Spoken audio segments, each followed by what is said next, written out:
அவராம் நீங்க கீழாத மூன்று பேரை அடைக்கட்டான்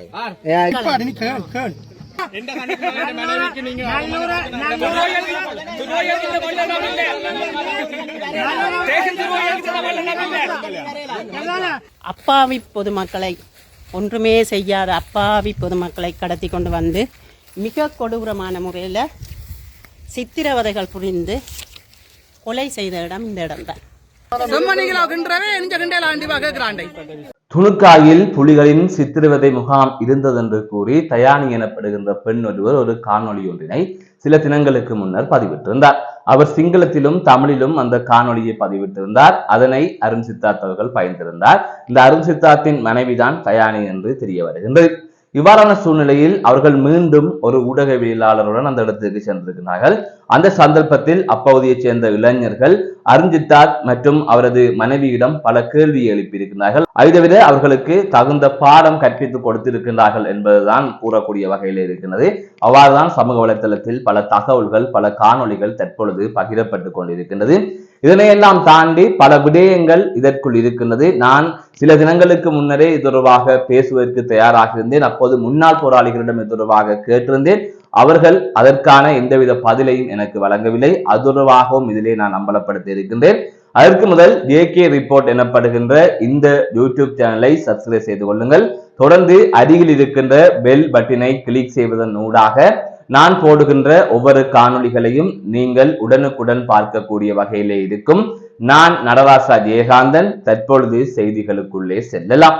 நேற்றைய தினம் முதல் சமூக வலைத்தளத்திலே ஒரு காணொளி ஒன்று வைரலாக பரவி வருகின்றது. அதாவது அருண் சித்தார்த் மற்றும் அருண் சித்தார்த்தின் மனைவி உள்ளிட்ட குழுவினர் காரிலே துணுக்காய் பகுதிக்கு சென்றிருக்கின்றார்கள். அந்த சந்தர்ப்பத்தில் அப்பகுதி இளைஞர்கள் அவர்களிடம் சரமாரியான கேள்வியை எழுப்பினார்கள். அது தவிர வாக்குவாதத்தில் ஈடுபட்டிருந்தார்கள். இது தொடர்பான காணொளி தான் அந்த காணொளி. எனவே இந்த காணொளி தொடர்பாக பார்ப்பதற்கு முன்பாக சில தினங்களுக்கு முன்னர் அருண் சித்தார்த்தின் மனைவி அங்கு சென்றிருந்தார். அங்கு சென்று இங்குதான் புலிகளின் வதை முகாம் இருக்கின்றது. அதாவது துணுக்காய் பகுதியில் தான் புலிகளின் வதை முகாம் இருக்கின்றது. எனது தந்தை உள்ளிட்ட பலரை, அதாவது வடக்கு கிழக்கு பகுதியைச் சேர்ந்த பல அப்பாவிகளை 4000க்கும் மேற்பட்டோரை கைது செய்து அல்லது பிடித்து வந்து இங்கு சித்திரவதை செய்து கொலை செய்தார்கள் என்பது போல அவர் தெரிவித்திருந்தார்.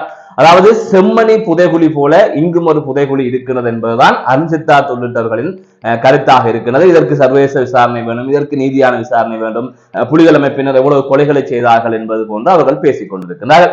செம்மணி விவகாரம் ஒரு பக்கம் நடந்து கொண்டிருக்கின்ற போது இந்த விடயமும் இங்கு எழுப்பப்பட்டு இருந்தது. ஆகவே இது தொடர்பாக பல சந்தேகங்களும் எழுந்திருக்கின்றன. எனவே இவ்வாறு 4000 பேரை கொலை செய்திருந்தால் அதற்குள் ஒரு எலும்புக்கூடு கூட இருந்திருக்காதா என்கின்ற கேள்வியை பலர் எழுப்பியிருக்கிறார்கள். அதை தவிர நாங்கள் இந்த பகுதியைச் சேர்ந்தவர்கள் எங்களுக்கு தெரியாதா இங்கு வதை முகாம் இருந்ததா இல்லையா, புலிகள் அப்படி செய்தார்களா இல்லையா என்பது தொடர்பாக எங்களுக்கு தெரியாதா என்றும் அவர்கள் கேள்வி எழுப்பியிருந்தார்கள். அந்த காணொலியில் நீங்கள் நினைக்கின்ற பல கேள்விகளை அந்த இளைஞர்களை எழுப்பி இருக்கின்றார்கள். இவ்வாறு இருக்கின்ற போது அது தொடர்பாக இந்த வீடியோவுக்கு பின்னால் பார்க்க இருக்கின்றோம். ஆனால் இதற்கிடையிலே இந்த விவகாரம், அதாவது தயானி எனப்படுகின்ற பெண் தமிழிலும் சிங்களத்திலும் இந்த விடயத்தை பேசுகின்ற போது சிங்களவர்கள் அதிகம் பேர் மத்தியில் இது பகிரப்பட்டது. சிங்களவர்கள் தொடர்பாக பல கருத்துக்களை தெரிவித்து வந்தார்கள். அதே போல தமிழிலும் ஓரளவானவர்களின் கவனத்தை அந்த காணொலி ஈர்த்திருந்தது. அதாவது அவர்கள் அதனை ஆதரிக்கவில்லை, எதிர்த்து பலர் கருத்துக்களை வெளியிட்டிருந்தார்கள். ஒரு சிலர் தயானிக்கு ஆதரவாகவும் கருத்துக்களை வெளியிட்டிருந்தார்கள். அவர்கள் மாற்று இயக்கங்களை சேர்ந்தவர்கள் என்பது இனங்காணக்கூடிய வகையில் இருந்தது. எனவேதான் இதை பார்த்துவிட்டு இது ஒரு தவறான ஒரு விடயம் அடுத்த சந்ததிக்கு கடத்தப்படுகின்றது என்று ஈழ மக்கள் ஜனநாயக கட்சி எப்படியோ, பிளட் அமைப்பினர் எப்படியோ அந்த காலத்தில் அவர்கள் செய்த விடயங்கள் எப்படி, அதே போல இவர்களையும் ஒரு இயக்கமாக, அதாவது EPDP போன்ற ஒரு இயக்கம் தான் புலிகள் அமைப்பு என்று சொல்ல வருகின்றார்கள்.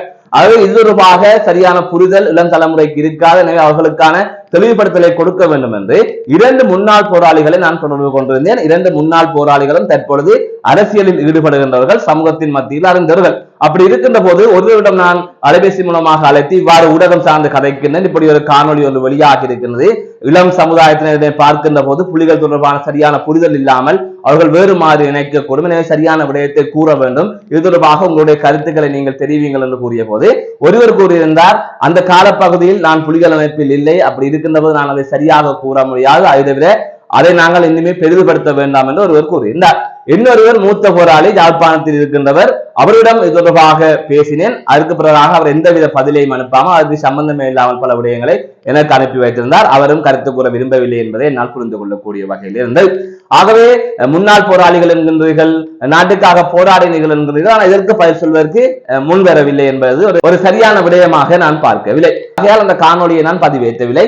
இவ்வாறான சூழ்நிலையில் தான் நேற்றைய தினம் முதல் இவ்வாறு ஒரு காணொலி வெளியாக இருந்தது. இன்று அது தொடர்பாக அதிகம் பேர் பேசுகின்றார்கள். எனவே பேச வேண்டிய ஒரு விடயம்தான். அதற்கு முதல் ஒரு விடயத்தை புரிந்து கொள்ள வேண்டியிருக்கிறது. புலிகள் அமைப்பினர் எனப்படுகின்றவர்கள் ஒரு ஆயுத குழு அல்ல. அவர்கள் தமிழ் மக்களின் ஏகோபித்த பிரதிநிதிகள். அவர்கள் ஒரு அரசாங்கத்தை இங்கு நடத்தினார்கள்.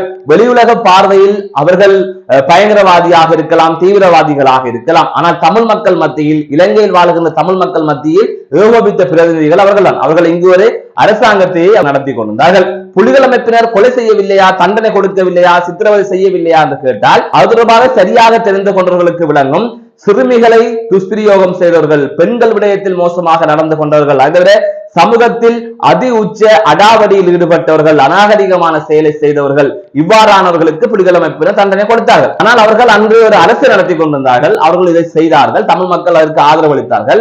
கிட்டத்தட்ட அரபு நாடுகளில் இன்று ஒரு குற்றம் செய்தால் தலையை வெட்டுவது, தூக்கு தண்டனை கொடுப்பது, இவ்வாறான விடயங்கள் நடந்து கொண்டிருக்கின்றது. அதை தவிர ஒரு அரசாங்கம், எல்லா நாடுகளிலுமே அரசாங்கம் ஒரு தண்டனை கொடுத்துக் கொண்டிருக்கின்றது. எனவே அந்த தண்டனைக்கும் வீதியால் வந்த ஒரு தாய் பிள்ளையை செம்மணிக்குள் புதைத்ததுக்கும் வித்தியாசம் இருக்கின்றது. அது தவிர மாற்று இயக்கங்கள் செய்த கடத்தல் கொலைகளுக்கு வித்தியாசம் இருக்கின்றது. ஆகவே இது தொடர்பாக எடுத்தேன் கவுத்தேன் என்ற இந்த கருத்தையும் சொல்லவும் முடியாது. ஏனால் இளம் சமுதாயம், இப்போது வருகின்ற சமுதாயத்துக்கு சரியான விடயங்கள் போய் சேர வேண்டும். அப்படி இருக்கின்ற போது இது தொடர்பாக யாருமே கேள்வி எழுப்பாமல் இருந்த போதுதான் இளைஞர்கள் அன்சித்தாக் மற்றும் மனைவியை மறைத்து சரமாரியான கேள்விகளை அவர்கள் எழுப்பியிருந்தார்கள். உங்கள் தந்தையை கொலை செய்தார்கள் என்று சொல்லுகின்றீர்கள், அதனைத்தாண்டி 4000 பேருக்கு மேற்பட்டவர்கள் கொலை செய்யப்பட்டார்கள் என்று நீங்கள் எவ்வாறு சொல்வீர்கள்? அதுக்கான ஆதாரம் உங்களிடம் இருக்கின்றதா என்று பல கேள்விகளை அவர்கள் கேட்டிருந்தார்கள். அவர்களுடன் வாக்குவாதத்தில் ஈடுபட்டிருந்தார்கள் என்று அது தொடர்பாக பேசப்படுகிறது. ஆகவேதான் நான் முதற் சொன்ன விடயங்கள் தான். அவர்கள் ஒரு புலிகள் அமைப்பினர் என்பவர்கள் ஒரு ஆயுத குழுவோ அல்லது ஒரு போராளி குழுவோ என்பதையெல்லாம் தாண்டி அவர்கள் இங்கு ஒரு அரசை அமைத்திருந்தார்கள் என்பதை நீங்கள் புரிந்து கொள்ள வேண்டும். இன்று ஆப்கானிஸ்தானிலே தலிபான்கள் இருந்தார்கள். அவர்கள் தங்களுக்கான நாட்டு கோரிக்கையை முன்வைத்து அவர்கள் போராடி வந்தார்கள். இன்று அவர்கள் ஆட்சியாளர்களாக மாறிவிட்டார்கள். என்று அவர்கள் தான் அரசாங்கம். அவ்வாறான ஒரு நிலை ஏற்பட்டிருந்தால், அந்த போராட்டம் வெற்றி பெற்றிருந்தால் இன்று இங்கே ஒரு தனி அரசாங்கம் அமைந்திருக்கும். ஆகவே அந்த விடயங்கள் தொடர்பாக எல்லாம் விளங்காமல், இது தொடர்பாக புரிதல் இல்லாமல், அல்லது ஏதோ ஒரு தவறு செய்து புலிகள் அமைப்பினால் பாதிக்கப்பட்டவர்கள் இவ்வாறான கருத்துக்களை முன்வைக்கின்றார்கள் என்பது பொதுவானவர்களின் கருத்தாக இருக்கின்றது. அந்த காணொலிக்கு கீழே போடுகின்ற கருத்துக்களை பார்க்கின்ற போது இது தொடர்பாக கூறப்படுகின்றது. ஆகையால் தான் வரலாறுகள் சரியாக பேசப்பட வேண்டும், வரலாறுகள் சரியாக எழுதப்பட வேண்டும். ஆகவே எதனுடனோ எதனையோ முடிச்சு போட்டு சுய லாபங்களுக்காக, அரசாங்கத்தை காப்பாற்றுவதற்காக அல்லது அரசு தரப்புடன் சலுகைகளை பெறுவதற்காக இவ்வாறான விடயங்களை பேசுவது என்பது எந்த வகையிலும் ஏற்புடையது அல்ல என்பதுதான் தமிழ் மக்களின் கருத்துக்களாக இருக்கின்றது. இந்த நிலையில் அது தொடர்பான காணொலிகளை தொடர்ந்து பார்க்கலாம். மீண்டும் ஒரு காணொலி சந்திக்கின்றேன். நான் நடராஜ் ஜெயகாந்த்.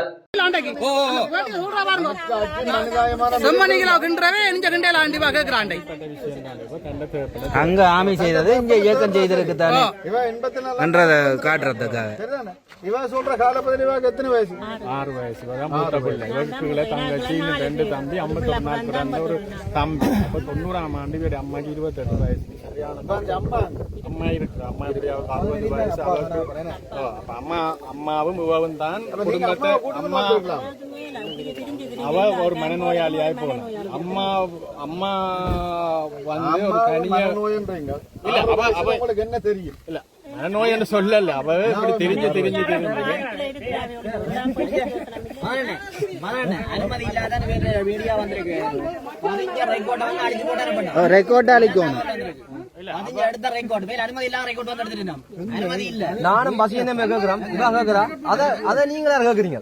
நான் என்ன செய்ய நீ வாயமோட வாயமோட செய்யறத செய்து கேட்டு உனக்கு மனுஷன் மாதிரி கேட்டா நியாயம் செம்மணியில கிண்டுறதுக்கு இங்க கிண்டல வந்து கேட்டுவா இல்லையா? நியாயமா இருக்கலாம். ஆனா நீங்க செய்யற விஷயங்கள் புலியான விஷயங்கள். இந்த துணுக்காயில உங்களுக்கு இந்த இடத்தை காட்டினால் ஆறா ஐயா சொன்னவர்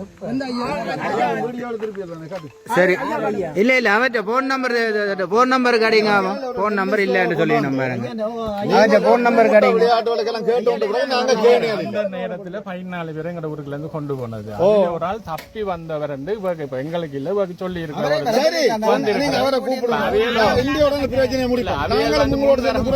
தெரியும் அவியல் முன் வர மாட்டேன் பயன்தானே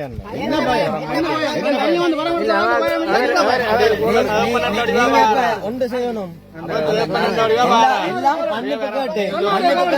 அக்கா நீங்க சொன்னாரு மன்னிப்பு கேட்டு 80 பேருக்கு மேல கொண்டு கழுத்தறுத்து கொண்டு சொல்றீங்க அதோட யார் சொன்னது சொல்லவே இல்லை வீடியோ திருப்பி 4000 பேரை கொண்டு தாத்தாண்டு நீங்க வீடியோ போட்டிருக்கீங்க 4000 பேரை கொண்டு தாத்தாண்டு நீங்க வீடியோ போட்டிருக்கீங்க வீடியோ போட்டிருக்கேன் நல்ல கோயில் எல்லாத்துக்கும் மன்னிப்பு கேட்டு இது செஞ்சா நீங்கள் என்ன செய்யணும் உங்களுக்கு அடிக்கோன்னு யோசிச்சிருந்தா இப்ப காரம் இதுக்கு ஒரு இதுக்க மாட்டீங்க வெளியில வாங்க அவங்க வர மாட்டாங்க இவே செம்மணியின் அத திசைப்புறக்காக இங்க இருக்கு கிண்டுங்க உண்டு அண்ணா உங்க காணா போனது அண்ணா எங்கடா நேரடியா யுத்தத்திலேயே வீரச்சாவடைஞ்சாக்க இதான சேனல்காரங்க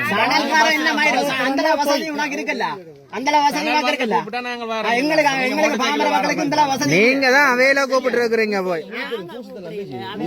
எங்க அவரை கூப்பிடுங்க அவரை கூப்பிடுங்க அப்ப என்ன டபுள் கே மாறுறேன்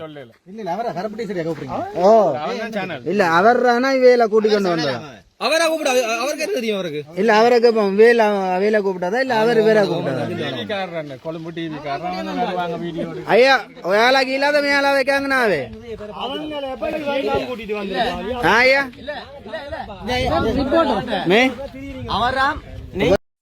யாழ்ப்பாணத்திலிருந்து வந்திருக்கிறேன். நான் இப்போ நிற்கிறது துணுக்காய் பிரதேச சபையில் துணுக்காய் சந்தியிலேருந்து நந்தகுமார் கிராமம் போகிற பாதையில் ஒரு கிரவுண்டுக்கு முன்னால் இருக்கிற கடந்த 90ஆம் ஆண்டு தமிழீழ விடுதலை புலிகளால் இந்த இடத்தில்தான் அப்பாவி பொதுமக்களை ஒன்றுமே செய்யாத அப்பாவி பொதுமக்களை கடத்தி கொண்டு வந்து மிக கொடூரமான முறையில் சித்திரவதைகள் புரிந்து கொலை செய்த இடம் இந்த இடம்தான். இது வந்து அவன் செக்யூரிட்டி கார்டு இருக்கிற இடம். இங்கால இந்த இடத்தில் தான் என் தந்தையும் 90ஆம் ஆண்டு காலப்பகுதியில் விடுதலை புலிகளால் கடத்தி கொண்டு வந்து கைது செய்து 3 நாள் கந்தரோடை ஐயான கேம்பில் வச்சுருந்ததை அதுக்கு பிறகு இந்த பின் பேக்ரவுண்ட் தெரியும். அதுக்கு பிறகு துணுக்காய் கேம்புக்கு விசாரணைக்கு அனுப்பிவிட்டதாக எங்களிடம் கூறினான் சலீம் என்ற ஒரு ஆளும் மிரேஸ் என்ற ஒரு ஆளும். அந்த துணுக்காய் இடம் வந்து இந்த இடம்தான். இந்த இடத்தில் தான் 4000க்கும் மேற்பட்ட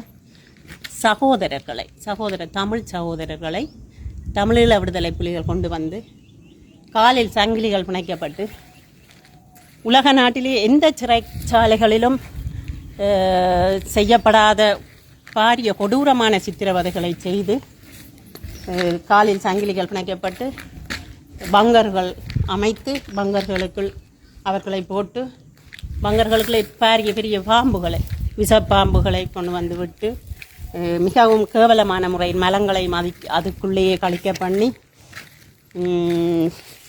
ஒரு நேர சாப்பாட்டுடன் ஒரு நாளைக்கு ஒரு நேரம்தான் சாப்பாடு. அந்த கட்டிய சாரம் கூட அவர்களோட உக்கி போன அளவுக்கு தான் அந்த சாரங்கள் இருந்ததாக இங்கே இருந்த ஒருவர் எனக்கு தகவல் தந்திருக்கிறார். அந்த உக்கி போன சாரங்களுடன் காலில் சங்கிலி பிணைக்கப்பட்டு ஒரு நேர சாப்பாட்டுடன் மரணத்தை எதிர்நோக்கிய வண்ணம்